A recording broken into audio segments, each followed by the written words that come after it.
नमस्कार दोस्तों, आप सभी का एक बार फिर से हमारे YouTube चैनल में स्वागत है। जैसे कि कल हम सब देख रहे थे इंडियन इलेक्ट्रिसिटी रूल, तो हम लोग ने थोड़ा ओवरव्यू उसका देख लिया था। आज ये देख लेते हैं किस रूल में क्या क्या दिया गया है। ठीक है ना दोस्तों, देखिए अपना है रूल नंबर 32। तो रूल नंबर 32 में हमें ये बताया गया है जो भी आपका फेस रहता है उसको, जो भी स्विच रहता है उसको हमेशा फेस में कनेक्ट करना चाहिए। ठीक है, तो ये बताया गया रूल नंबर 32 में।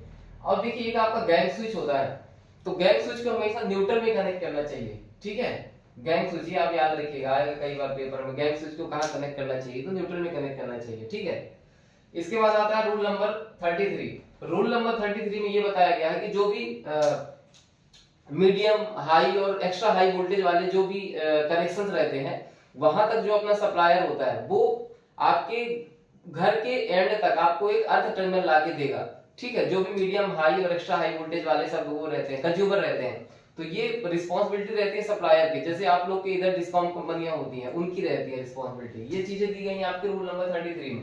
ठीक है, इसके बाद हम देखते हैं रूल नंबर 35। रूल नंबर 35 में ये बताया गया डेंजर नोटिस। जैसे भी अपने जो पोल होते हैं ना, तो पोल के कुछ डिस्टेंस में एक डेंजर नोटिस लगाया जाता है। वो हड्डी और कंकाल का बनाया जाता है ना, कई बार आपने देखा होगा, रेड कलर से व्हाइट कलर से बना रहता है वो। तो ये जानकारी दी गई रूल नंबर 35 में। रूल नंबर 35 में ये बताया कि जो भी डेंजर नोटिस है ना, तो हमें जमीन से लगभग 3 मीटर के उसमें लगाना चाहिए, है ना। जमीन से 3 मीटर के डेंजर नोटिस हमको लगाना चाहिए, है ना। उसमें खतरा लिखा रहता है, डेंजर। इसके बाद अपना रूल नंबर 44। रूल नंबर 44 में ये आता है दोस्तों, मान लीजिए किसी आदमी के शॉक लग गया। ठीक है, तो शॉक लगने के बाद उसको ना कि किस तरह रिस्टोर करना है, ये चीज बताई गई है रूल नंबर 44 में, है ना। आप इसको ऐसे याद रख सकते हैं कि जैसे मान लीजिए 440 वोल्ट का झटका लग गया, तो फिर कैसे स्टोर करेंगे, ये रूल नंबर 44 में दिया गया है। ठीक है, अब देखिए आता है अपना रूल नंबर 48। तो रूल नंबर 48 में क्या है दोस्तों, जैसे आपने नई वायरिंग करी, नई मशीन्स लगाई कई सारे, तो उनको टेस्ट करना चाहिए, है ना। उनका इंसुलेशन टेस्ट करना चाहिए। तो इंसुलेशन टेस्ट जनरली हम लोग किससे करते हैं, मेगर से करते हैं ना। तो देखिए जब हम लो वोल्टेज या फिर मीडियम वोल्टेज का इक्विपमेंट का चेक कर रहे हैं, टेस्टिंग कर रहे हैं मेगर से, तो मेगर को हम ना 500 वोल्ट डीसी, मेगर से जनरली 500 वोल्ट डीसी मतलब डीसी निकलता है, तो 500 वोल्ट डीसी को 1 मिनट तक देते हैं, जिसका भी आपका इंसुलेशन रेजिस्टेंस चेक करना है। तो 500 वोल्ट डीसी देते हैं 1 मिनट के लिए, तो मिनिमम इंसुलेशन रेजिस्टेंस आना चाहिए 1 मेगा ओम। ये स्टैंडर्ड डाटा है दोस्तों, ये पेपर में आता है। ठीक है, यदि आप लो और मीडियम वोल्टेज के इक्विपमेंट की टेस्टिंग कर रहे हैं, इंसुलेशन रेजिस्टेंस मेजर कर रहे हैं, तो 500 वोल्ट डीसी देंगे 1 मिनट के लिए देंगे, तो मिनिमम इंसुलेशन रेजिस्टेंस आना चाहिए 1 मेगा ओम। ठीक है, इसके बाद यदि आप हाई वोल्टेज की इक्विपमेंट की टेस्टिंग कर रहे हैं, तो आपको 2.5 किलो वोल्ट की सप्लाई चाहिए मेगर से, और ये 1 मिनट के लिए देंगे आप, तो आपको जो मिनिमम इंसुलेशन रेजिस्टेंस आना चाहिए मेगर में, वो 5 मेगा ओम आना चाहिए दोस्तों, ये भी याद रखिएगा, 5 मेगा ओम आना चाहिए। ठीक है, अब देखिए एक आता अपना रूल नंबर 51। तो रूल नंबर 51 में ये दिया गया है कि मतलब फ्रंट क्लियरेंस दी है, जैसे आपका स्विच बोर्ड लगा हुआ है, तो वहां से आपकी फ्रंट क्लियरेंस कितनी होनी चाहिए, और जो आपके स्विच बोर्ड लगे रहने चाहिए वो ग्राउंड से कितने ऊपर में लगे रहने चाहिए। ठीक है ना। Provision applicable to medium high और एक्स्ट्रा हाई वोल्टेज के जो स्टेशन, उसका प्रोविजन क्या क्या रहता है। देखिए फॉर एवरी स्विच बोर्ड, हर एक स्विच बोर्ड के लिए जो फ्रंट क्लियरेंस होती है दोस्तों, वो 1 मीटर होती है, याद रखिएगा ये 1 मीटर होती है। और स्विच बोर्ड जो हाइट, स्विच बोर्ड की जो हाइट रहती है ग्राउंड से, वो 2 मीटर रहती है दोस्तों। कितनी रहती है, 2 मीटर, ये याद रखिएगा दोस्तों।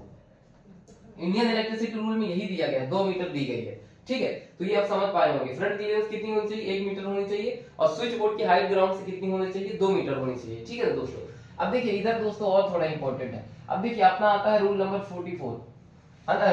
देखिए ये अपन वो चीजें कर रहे हैं, मेन रूल्स जो कि पेपर में आता है। बाकी रूल तो बहुत सारे हैं, इतने सारे कहां देख पाएंगे, और याद रखना भी थोड़ा मुश्किल हो जाएगा। देखिए ये आता है रूल नंबर 54। इसमें क्या होता है कि जो सप्लाई वोल्टेज हमको मिल रही है ना कंज्यूमर के एंड पे, तो वहां पे कितना वेरिएशन होना चाहिए। ठीक है, तो ये उसके बारे में बताया गया था। देखिए यदि आपकी लो और मीडियम वोल्टेज है, लो और मीडियम वोल्टेज के लिए जो आप लो और मीडियम वोल्टेज के लिए जो आपका वोल्टेज फ्लक्चुएशन है, वो लगभग ±6% रहना चाहिए। इतना टॉलरेंस है, इससे ज्यादा नहीं होना चाहिए, +-6% for low and medium voltage के लिए।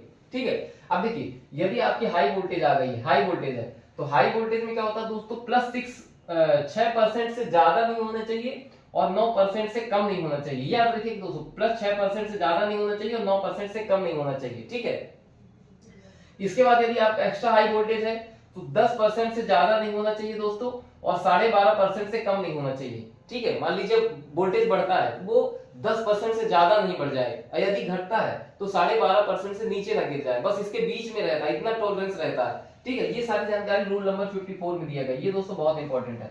फिर वहीं पे देखिए, जैसे आपका वोल्टेज हो गया, तो वोल्टेज के बाद जब आती है आपकी फ्रीक्वेंसी, तो ये फ्रीक्वेंसी के बारे में दिया गया रूल नंबर 55 में, है ना। इसमें क्या दिया गया, परसेंटेज चेंज इन फ्रीक्वेंसी। तो देखिए फ्रीक्वेंसी तो ऑलमोस्ट ज्यादातर कांस्टेंट ही रहती है 50 हर्ट्ज, जो कि अपने इंडिया में चलती है ना।